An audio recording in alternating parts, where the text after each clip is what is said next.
Kementerian Kesehatan ini melaporkan ada sebanyak 12.553 anak di bawah usia 14 tahun terinfeksi HIV. Kasus terbanyak dialami oleh anak berusia di bawah 4 tahun yang mencapai 4.764 orang. Polisi hingga kini masih menyelidiki kasus pemerkosaan dan perdagangan orang yang menyebabkan seorang anak berusia 12 tahun terjangkit HIV/AIDS.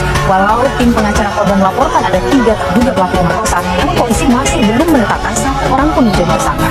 Pemirsa, viral di media sosial video seorang dokter spesialis kandungan yang mengungkapkan kisah miris pengalaman pasiennya, yaitu bocah perempuan berusia 10 tahun yang sudah melakukan aktivitas seksual di rumah teman yang baru kenal di media sosial. Assalamualaikum warahmatullahi wabarakatuh. Hai teman-teman, perkenalkan nama saya Rahmadani Arbajuka dengan NIM 811423173. Perkenalkan nama saya Dina Nurani Kubandaha dengan NIM 811423178. Akhir-akhir ini kita banyak mendengar tentang kasus-kasus yang sedang beredar, yaitu HIV atau sering dikenal dengan infeksi menular seksual. Kalian sudah tahu tidak tentang HIV? Kalau belum, langsung saja ke pembahasan ini. Teman-teman, pernahkah kamu mendengar tentang HIV/AIDS, tetapi masih bingung atau khawatir tentang apa itu sebenarnya? Yuk kita bahas bersama. HIV atau Human Immunodeficiency Virus adalah virus yang menyerang sistem kekebalan tubuh manusia, khususnya menyerang sel CD4 atau sel darah putih yang memiliki peran penting dalam melawan infeksi. HIV menyebabkan jumlah sel CD4 berkurang secara bertahap, sehingga melemahkan kemampuan tubuh untuk melawan infeksi dan penyakit. Lalu, apa itu AIDS? AIDS atau Acute Immunodeficiency Syndrome adalah tahap akhir dari infeksi HIV, ketika infeksi HIV tidak segera diobati atau tidak terkontrol. HIV merusak sistem kekebalan tubuh sampai titik di mana tubuh tidak bisa melawan infeksi atau jenis kanker tertentu. Pada tahap ini, infeksi dan penyakit yang seharusnya ringan dapat menjadi parah atau bahkan mematikan. Lalu, apa yang menyebabkan HIV atau AIDS bisa terjadi? Ternyata HIV atau AIDS bisa terjadi karena yang pertama yaitu berhubungan seks tanpa kondom atau alat pelindung lain. Selanjutnya, penggunaan jarum suntik secara bergantian. Selanjutnya, transfusi darah yang tidak aman. Kemudian, alat tindik atau tato yang tidak steril. Dan yang terakhir, penularan dari ibu ke anak.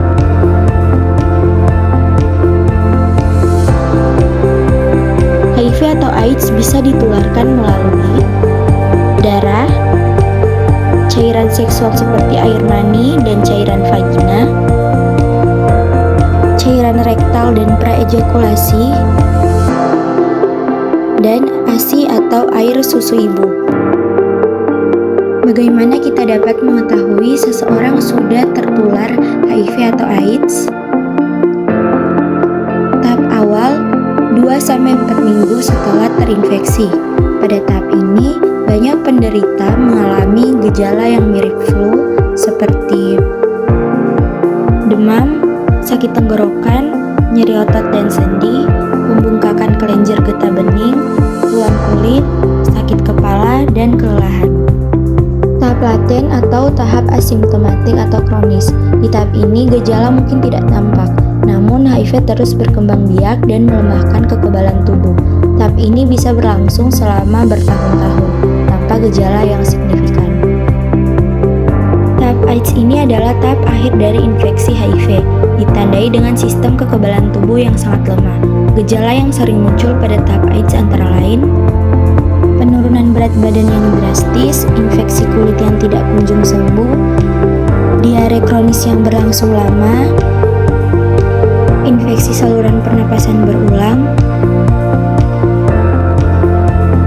dan keringat malam yang berlebihan. HIV/AIDS adalah salah satu masalah kesehatan global yang berdampak besar pada masyarakat di seluruh dunia. Penyakit ini tidak hanya mempengaruhi kesehatan fisik, tetapi juga memiliki konsekuensi yang luas terhadap aspek sosial, ekonomi, dan psikologis. Beberapa dampak yang akan terjadi jika seseorang terkena HIV/AIDS antara lain, yang pertama, dampak fisik.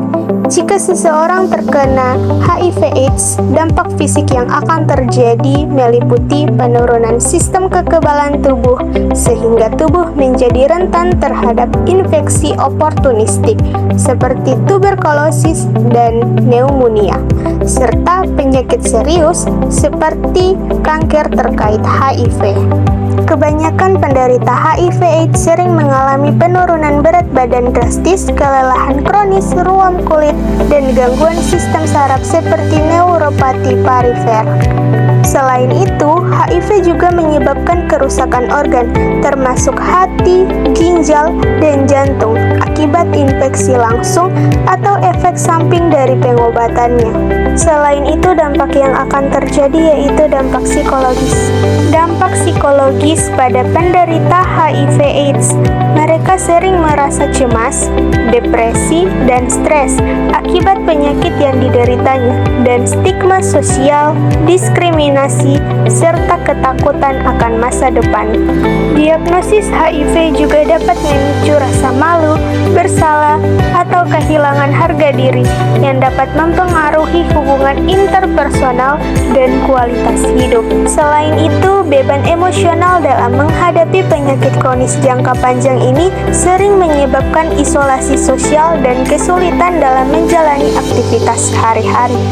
Selain dampak fisik dan dampak psikologis, dampak ekonomi juga dapat berpengaruh pada penderita HIV/AIDS.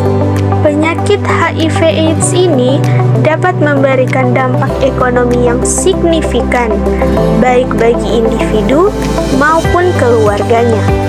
Bagi individu, kemampuan bekerja dapat menurun akibat kelelahan, penyakit berulang, atau diskriminasi di tempat kerja yang berdampak pada penghasilan.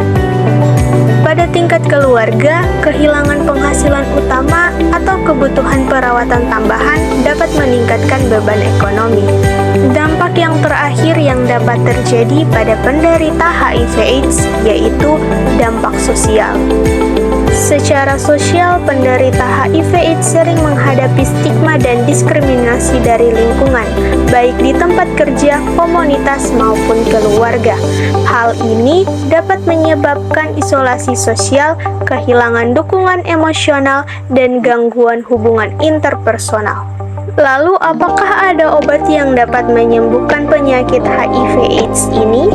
Ternyata hingga saat ini tidak ada obat yang dapat menyembuhkan HIV/AIDS sepenuhnya, tetapi penyakit ini dapat dikendalikan dengan pengobatan untuk mencegah sebelum berkembang menjadi AIDS dan memungkinkan penderita hidup sehat. Beberapa pengobatan yang dapat dilakukan, yang pertama, terapi antiretroviral atau ARV. ARV adalah obat utama yang digunakan untuk mengontrol virus HIV. ARV bekerja dengan menekan replikasi virus sehingga memperlambat kerusakan sistem kekebalan tubuh.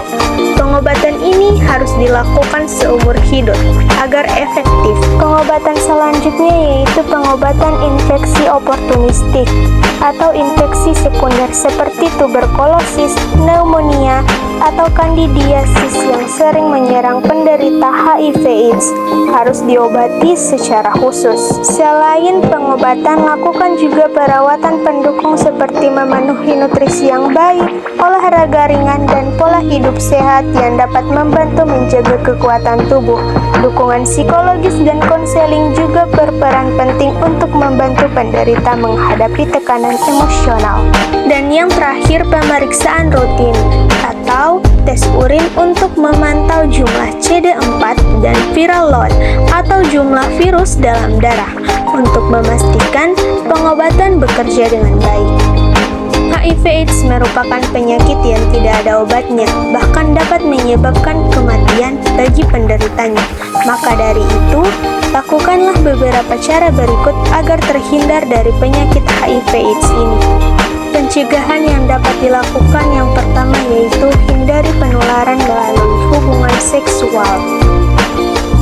Dengan selalu menggunakan kondom dengan benar saat berhubungan seksual untuk mencegah penularan melalui cairan tubuh. tubuh. Selanjutnya yaitu hindari hubungan seksual dengan banyak pasangan dengan setia pada satu pasangan dan lebih baik dengan pasangan yang bebas HIV. Lalu hindari penularan melalui darah. Lakukan donor darah yang aman dengan transfusi darah dari fasilitas kesehatan resmi yang memeriksa donor darahnya. Kemudian hindari penggunaan jarum suntik secara bergantian. Pastikan alat medis seperti jarum tato atau tindik bersifat steril dan aman digunakan. Lakukan pencegahan penularan dari ibu ke anak. Ibu hamil yang positif HIV harus mendapatkan pengobatan antiretroviral atau ARV untuk mencegah penularan ke bayi saat kehamilan, persalinan, atau menyusui. Lalu konsumsi profilaksis prapajanan atau PrEP. Orang yang berisiko tinggi terpapar HIV seperti pasangan dari penderita HIV dapat mengonsumsi PrEP untuk mengurangi resiko penularan. Lalu lakukan tes HIV secara rutin, terutama jika memiliki resiko tinggi, untuk mengetahui status kesehatan dan segera melakukan pencegahan jika diperlukan. Pencegahan terakhir yang dapat dilakukan yaitu edukasi dan kesadaran diri. Pelajari cara penularan HIV/AIDS agar lebih waspada. Hindari stigma terhadap penderita, karena stigma dapat menghambat langkah pencegahan dan pengobatan. Sekarang teman-teman sudah tahu kan apa itu HIV? Sekian dari kami. Sampai jumpa. Wassalamualaikum warahmatullahi wabarakatuh.